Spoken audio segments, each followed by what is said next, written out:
我係程德志，我係幼聯會嘅總幹事。我哋今次組織呢，就係一個系列嘅籌款嘅下午茶。咁呢啲小型嘅籌款呢，我哋就係幫助我哋開展新嘅項目。幼聯不嬲呢，都係做一啲非形式化嘅教育嘅，即係話呢，喺冇壓力之下，我哋俾小朋友學習英語又好，或者佢哋學烹飪又好，或者佢哋出外活動又好。咁我哋認為呢一種嘅教育呢，就會俾佢哋一個輕鬆，俾佢哋個樂趣，咁就容易吸收學問啦。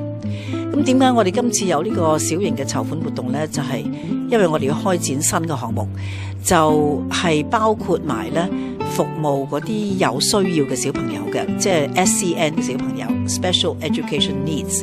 佢哋或者係有少少睇唔到啦，或者聽唔到啦，或者佢哋學習有障礙啦，或者佢哋過度活躍啦，或者有種種嘅唔同問題咧，佢哋係唔容易咧融合嗰啲正常嘅學校嘅。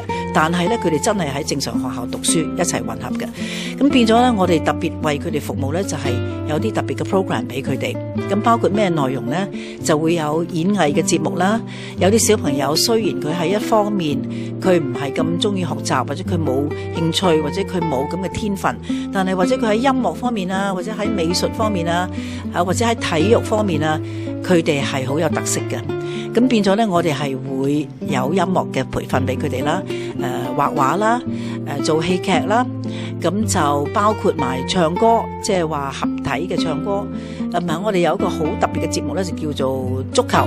足球即係觸摸嗰個足，亦都係踢足球嗰個足球。咁就每一次上堂咧，我哋都會俾佢哋呢個運動嘅，就即係為啟發佢哋嘅神經線，即係佢哋嘅細胞活化啦。咁變咗咧就係打到佢哋嗰個大腦嗰個運作，咁啊令到佢哋咧學嘢係好輕鬆嘅，同埋好好玩嘅。